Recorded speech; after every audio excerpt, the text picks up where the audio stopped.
যুক্তরাষ্ট্রের জ্যাকসন হাইডে নিষিদ্ধ ছাত্রলীগের হাতাহাতি পর্যায় থেকে একেবারে রক্তাক্তি পর্যায় পর্যন্ত চলে গিয়েছে।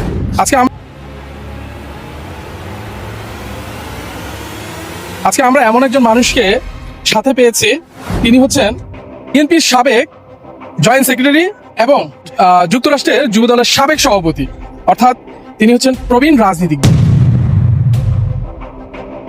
আমি নিষিদ্ধ ছাত্রলীগ যে হাতাহাতি করেছে, প্রথমত হচ্ছে বিদেশের মাটিতে, দ্বিতীয় হচ্ছে যে শেখ হাসিনা অর্থাৎ হাসিনা দেশে ফিরবে ডিসেম্বর, সেই প্রত্যাশা নিয়ে তাদের দীর্ঘ সময় এই প্রস্তুতি মিটিং কিংবা আরো অনেক সভা হয়েছে।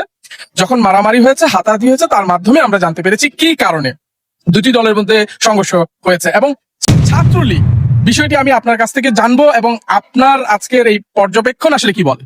ধন্যবাদ হিমেল ভাই, আপনার মাধ্যমে আপনার ইউটিউব দর্শক শ্রোতাদেরকে অভিনন্দন এবং শুভেচ্ছা। এটা অত্যন্ত দুঃখজনক যে মার্কিন যুক্তরাষ্ট্রের একটা সভ্য সমাজ ব্যবস্থা, একটা সভ্য গণতান্ত্রিক ব্যবস্থায় এই যে নিষিদ্ধ ছাত্রলীগ যেই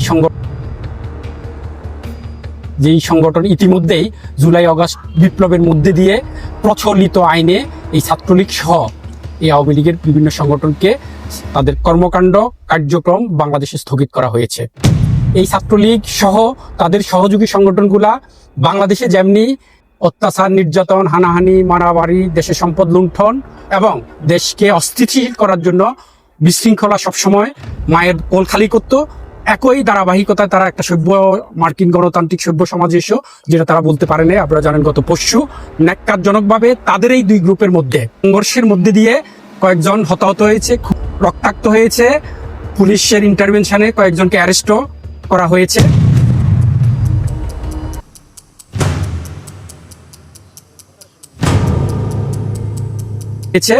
আপনারা জানেন এটা অত্যন্ত দুঃখজনক।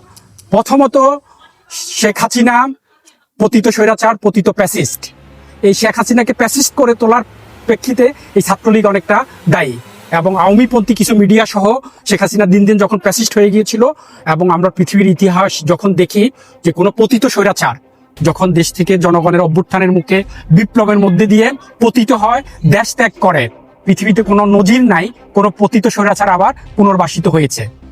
এবং বাংলাদেশে আমি মনে করি যে আজকে তারা যে শেখ হাসিনাকে দেশে প্রত্যাগমনের জন্য তারা আজকে সমাগম করছে, এটা আমাদের দেশের সংবিধান, প্রচলিত আইন এবং সকল রীতিনীতির বিরুদ্ধে।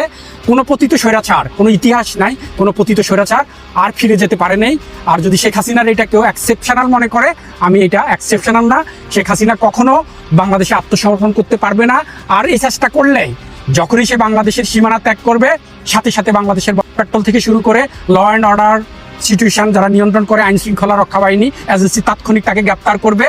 এবং শেখ হাসিনা আজ যে বাংলাদেশের স্বাধীনতা, সার্বভৌমত্ব, অখণ্ডতা এবং একটা নির্বাচিত গণতান্ত্রিক সরকারের উন্নয়ন কর্মকাণ্ডের বিরুদ্ধে আজকে বিদেশের মাটিতে তার পতিত লেলিয়ে দেওয়া বাহিনী দিয়ে যে অপপ্রচার করছে, আজকে তারেক রহমানের এই মাত্র 6 মাসের এই সরকারের বিরুদ্ধে আপনারা জানেন সকল চ্যালেঞ্জ, ইরান ইরাক যুদ্ধে দেশের অর্থনীতির সকল চ্যালেঞ্জ মোকাবেলা করে তারেক রহমান আজকে বাংলাদেশকে প্রকৃত যেই আমাদের ত্যাগের যে বাংলাদেশ, যে চাওয়া পাওয়ার যে বাংলাদেশ, একটি গণতান্ত্রিক বাংলাদেশ, একটি মানবিক বাংলাদেশ প্রতিষ্ঠার জন্য আজকে যে নিরলসভাবে কাজ করে যাচ্ছে তারেক রহমানের নেতৃত্বে বাংলাদেশ জাতীয়তাবাদী দল, আমাদের মন্ত্রিসভা, আমাদের ব্যয় কমিটি, সেটাকে ব্যাহত করার জন্য শেখ হাসিনা আজকে বাহির থেকে বাংলাদেশে আসি আত্মসমর্পণ করবে। আমি বলবো প্রচলিত আইনে শেখ হাসিনার আত্মসমর্পণের কোনো সুযোগ নাই। আইনের ভাষায় এটাকে বলে স্ট্যাচু অফ লিমিটেশন। শেখ হাসিনার অলরেডি একটা মামলা, ওনার ফাঁসির আদেশ হয়েছে, যাবজ্জীবন কারাদণ্ড হয়েছে এবং অনেকগুলা মামলা যেটাতে উনি যে নির্দেশগুলা দিয়েছে, বিদেশে যে ফরেনসিক রিপোর্ট হয়েছে লিথেন গ্যাস ব্যবহার করার জন্য, এটা ফরেনসিক রিপোর্টের মাধ্যমে প্রমাণ হয়েছে এটা শেখ হাসিনার কণ্ঠ। মানুষের উপরে মরণাস্ত্র প্রয়োগ করার নির্দেশ দিয়েছে। সো শেখ হাসিনা যখনই বাংলাদেশে আসবে প্রচলিত আইনে ওকে গ্রেপ্তার করা হবে। আর শেখ হাসিনা সহ তার পতিত এই প্রেতাত্মারা বিদেশ থেকে যতই হুঙ্কার দিচ্ছে, ততই বাংলাদেশে বাংলাদেশ জাতীয়তাবাদী দল, গণতন্ত্রকামী ছাত্র জনতা, জুলাই বিপ্লবের সেই 30,000 পঙ্গু শহীদরা, এই যে 2,000 লোকের আত্মা এর প্রতিরোধ করতেছে।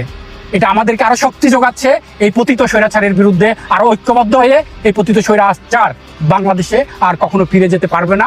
তাইলে ইতিহাস থাকবে না। ইতিহাসের শিক্ষা তাই বলে, ইতিহাস সত্য, ইতিহাস হিস্ট্রি রিফ্লেক্টস ইটসেলফ এবং ইতিহাস কখনো পিছনের দিকে যায় না। পিছনের এই ইতিহাস, পিছনের ইতিহাসকে সামনে এনে সামনের দিকে ইতিহাস রচনা করে। এবং আমি মনে করি আমার এই রাজনৈতিক অভিজ্ঞতা থেকে, বাংলাদেশের সূর্য যদি পূর্ব আকাশে উদিত হয়ে পশ্চিম আকাশে অস্ত যায়, এটা যেরকম চিরন্তন সত্য, বাংলাদেশে শেখ হাসিনা আর কোনোদিন ফিরে যেতে পারবো না এবং এই আওয়ামী লীগ সংগঠনের নেতৃত্ব দিতে পারবো না, এরকম সত্য।